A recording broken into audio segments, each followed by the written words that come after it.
Hey, what's up, everybody? It's Steve with I Live Plants, and I am here standing behind my Billietiae, you guys. My queen, Billie Holiday, right here, my Philodendron Billietiae. This video is going to be about the plants that I am successfully rehabbing. Okay, I can't be any more of a proud plant dad right now to see the bounce back, the snap back of these plants, including this Billietiae right here. So, you guys, I'm going to tell you what I actually did to get these plants to come back to life. They were, looking a little sad, all right? But now they're happy.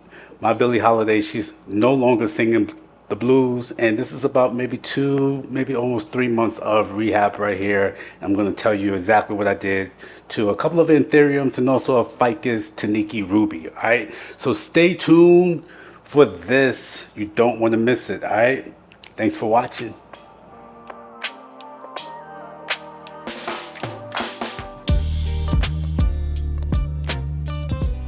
All right, you guys. So again, I got Billie Holiday on the table right now. This is my Philodendron Billietiae, or Billietiae, however you want to say it. This plant is gorgeous, and she is big. She's big. She's wide. I'm letting her do her thing. I appreciate the wildness and the wildness of her because she's all over the place, and I'm here for it. She got leaves growing in every which direction. And you guys, like maybe 2 or 3 months ago, Billy wasn't doing great. I had Billy in a regular old nursery pot. I wasn't sure what her roots were looking like. I actually took her out that nursery pot, examined the roots. The roots look good, okay, but she was dry. She was extremely dry because I just really could not figure out what her watering schedule should be. When I first got her a couple of years ago, I would bottom water her and she would suck up as much water as she needed. But about maybe 6 months ago or so, she just wasn't sucking up any water from the bottom. I'm not sure what changed. I'm not sure what happened. I've seen videos about the benefits of bottom feeding your plants and top feeding your plants with water, and sometimes it works, and to be honest, sometimes it doesn't. So you really have to do what works for the plants that you have in your collection, the type of soil that they have, the type of pots that they sit in, and all that stuff. So look, first things first, I actually repotted Billy into a terracotta pot. All right, terracotta pots are great. They're very porous, you guys, so they really promote aeration. They let the water seep through the clay so that it's not being held onto by the soil. The feet of the roots don't get and stay wet for a long period of time because this water is evaporating through the pores of the container. Not to mention, look, I like terracotta pots. I think they look very, very good. I got a rust colored couch, and this terracotta pot goes exactly with the couch. All right. But I'm happy to say this. I repotted her about 2.5 months ago, and 2.5 months gave me 2 brand new leaves, you guys. Like, this chick, she ain't sprout a new leaf in well over a year, okay? And because of the change in pot, because of the change in soil, I actually put her in a soil mixture that I made myself. Okay, so I put everything from orchid bark, pumice, perlite, cocoa cure, worm castings, all of that stuff in this soil here, and she is responding fantastic. All right. The other thing about her is that I had her under a grow light, you guys, so she was getting so much light. And if you can remember from the video that I did a couple of months ago, her leaves were actually pointing downward. Okay, believe it or not, this chick was getting too much light. And it dawned on me from a viewer who posted something in the comments who said maybe she's getting too much light. And in the back of my head, at first, I was just like, okay, well, don't plants love indirect bright light like as much as they can get? Not this one. Okay, she had her limits. All right, so again, she was pointing down because she was like, dude, if you can't cut down on this light, I'm trying to show you that I don't want it. So put me in the space with bright indirect light, not 13 hours of it. Okay, so I have her in my east facing window where she will probably get about maybe 6 hours or so bright indirect light. I'm looking at the time to see if that's about right. Yeah, about 6 hours of bright indirect light. And because she's in the window, it is bright light. But it's not overbearing like you would get from a grow light. And as you can see, her leaves have responded magnificently. All right, they're coming back up, they're not pointing downwards. She's happy, she is still growing all over the place. I'm not staking her because I just want her to let her wild child fly, and do what she needs to do. In terms of watering her, so now I got her on somewhat of a schedule mentally for myself. Okay, I water Billy about maybe every 2 weeks. Case closed, period. I don't water her any less. I don't water her anymore. And every other watering, at least in the summertime, I'm giving her a drink with some fertilizer. Okay, so I have a fertilizer that has a bunch of nutrients in it. It regulates the pH balance. It's made by this company called Gold Leaf, and I'm feeding her with that once a month. And again, these past 2.5 months, you guys have seen such a substantial change in her appearance that I'm actually bugging out right now because she looks so good. All right. What do you think of Billy? I think I did a pretty good job getting her back on track. I know what she needs now. I know what she wants. Again, I've had her for about 2.5 years now, and couldn't be more happy. She is doing her thing, got 2 new leaves and some more to come, and can't wait to show you what she looks like in about 6 months or so. So what y'all think? Y'all giving it up for Billie Holiday, my Philodendron Billietiae? Leave it in the comments. Let me know what you think. All right, this is Billy. Oh, this bitch is heavy. Okay, guys, here's another success story right here that I'm about to talk about. Two Anthuriums. Now, I think the last time I did a video with Anthuriums, I actually had prayer hands going, you know what I mean, in the thumbnail, because for the life of me, Anthuriums were about to be a banned plant species in this here house, okay? Because I just could not figure out how to take care of them. Now, what I will say is this. I got rid of two of them. I got rid of a King Vietchii because I was just like, F this. And I got rid of a Queen of Hearts because I was like, F this too. So the royal monarchs of my Anthurium collection got ousted, okay? Us peasants, we weren't trying to hear. We overthrew the monarchy in this motherfucking house. All right. So, but what I ended up doing was keeping the Anthurium Crystallinum here and Anthurium Clarinervium. Okay. And can you blame me? Okay. I will show you what these plants look like before the change. Okay. Now, one of the reasons I believe that these two plants are actually a little bit more successful than my other anthuriums that I got rid of is the fact that the humidity levels in this apartment, they're ambient. In my last apartment, ambient. So I can never really get the humidity levels over 70% consistently, and I wasn't in the market to buy a cabinet because I had other things to do with my money. So certain plants that thrive off of just a lot of humidity just ended up falling by the wayside. And I want to say that those two anthuriums, the the Queen of Hearts and my VHI, just didn't do well because the humidity levels weren't what they needed, and so we overthrew the monarchy. All right. But these two can perform in somewhat more ambient conditions. I mean, trust me when I tell you, they are still biohumidifier because they are anthuriums, they're rainforest plants. But my humidity levels here right now are about 55, 60% at best when I got the humidifier going. All right.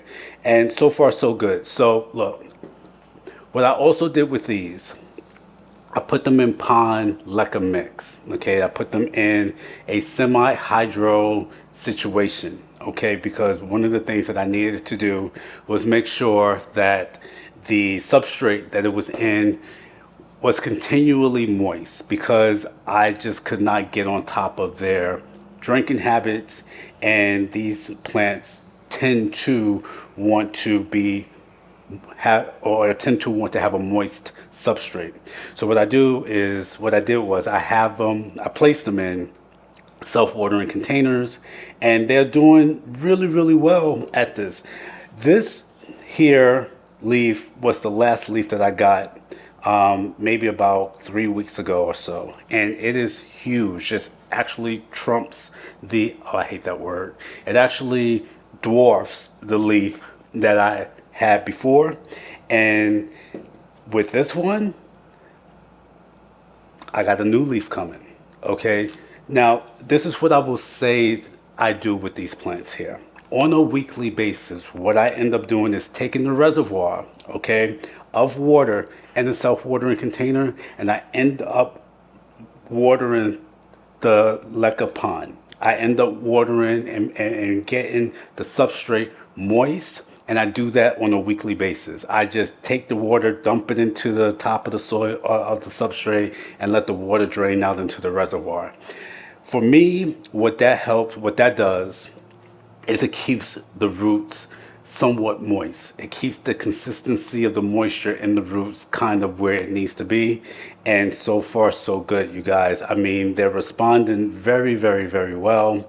I haven't written off anthuriums like I have calatheas. So you guys, you saved the species in this house, but I guess what? I'm not getting any more. These are going to be the only, I have, well, I think one other anthurium here, a papalinium, and that one's doing pretty good because it doesn't need high humidity as well. And I'm just keeping it as such. I won't be inviting any more anthuriums to the party. So the Pondon, I know the Pondon here in Dallas, Texas, he loves himself some anthuriums, and I can appreciate his collection from afar, but this is all I'm doing up in this house. What do you think? They made a good bounce back? Put it in the comments. Let me know. How did I do? All right, so here I have on the table my Ficus Tineke Ruby, you guys, and I had this for the longest time inside. I named this plant Slugs because it grew like a slug. It's growing like a slug. It's so slow, okay? And part of the reason why is because ficus is a tree, you guys. Like the ficus genus, is this is a real ass tree. Okay, it belongs outside. Okay, so what I did in order to help its growth pattern was I placed it on my patio. Yeah, I got a patio. All right, and I placed it on the patio to get more light, to get better aeration in the soil. I'm actually watering this guy like maybe once a day, almost, because it's so dry here and so windy here in Dallas right now that this soil dries out. I'm feeling the leaves, especially the ones down here, and they are definitely dehydrated for sure. They're not as consistently moist as some of the others, so this guy needs another drink. But what I wanted to point out is that these two lower stems right here, you guys, I've had this plant for 3 years. Okay, three years. And these stems here at the bottom never gave me new growth until recently. As soon as I placed them out, this guy outside, okay, I started getting new leaves on the two most stubborn stems of this plant, and they are ruby red. This mother is living up to his name right now. Like, I'm so excited because the leaves are coming out red, you guys. Like, I've been dreaming of this ever since I got the plant. I was like, this ain't really no ruby taniki right here because I can't get no red leaves. But I wasn't giving it enough light. You guys, these plants could thrive off of, he gets direct light out on that porch. Okay? So he loves it. He's living for it. I just got to be on top of the watering with him. I got to water him every day. I probably will bring him inside while I'm away and stuff so that he doesn't dry out so often. But again, another glow up plant, another plant that, you know, you got to give it the right conditions. You got to either place it underneath a grow light if you're going to have it in the house, and you got to stay on top of the watering with this one. And I'm so happy that it's doing what it needs to do. And by the way, I got an honorable mention, so stay tuned. I got one more that I'm going to show you that I'm actually doing pretty good with, and it took a long time coming. I was about to chuck this plant too, but you know, it saved its own life by showing me that it still has some life in it.